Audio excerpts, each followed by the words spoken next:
বলিউডে আবারও উত্তেজনা। এবার প্রাণনাশের হুমকি পেলেন জনপ্রিয় নৃত্য পরিচালক রেমো ডিসুজা। পাকিস্তান থেকে ইমেইলে পাঠানো হয়েছে এই হুমকি। বলিপাড়ায় ইতিমধ্যে শুরু হয়েছে চাঞ্চল্য। একটি ভারতীয় গণমাধ্যম জানায়, হুমকি বার্তায় বলা হয়েছে, এই হুমকি প্রচারের জন্য নয়, বরং সত্যি। আমরা আপনার প্রতিদিনের জীবনযাত্রার ওপর নজর রাখছি।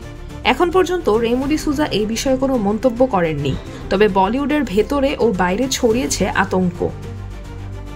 এই হুমকির পরে রেমো ডিসুজাকে মহাকুম্ভে দেখা গেছে।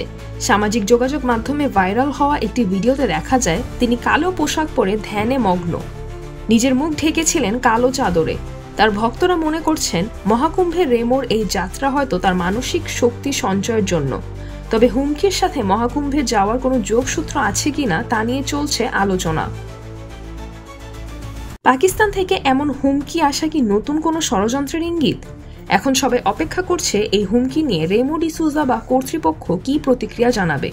তবে একের পর এক এমন ঘটনায় বলিউড তারকাদের নিরাপত্তা নিয়ে প্রশ্ন উঠছে। সিজরাতুল আভা, ডেইলি আওয়ার, বাংলাদেশ।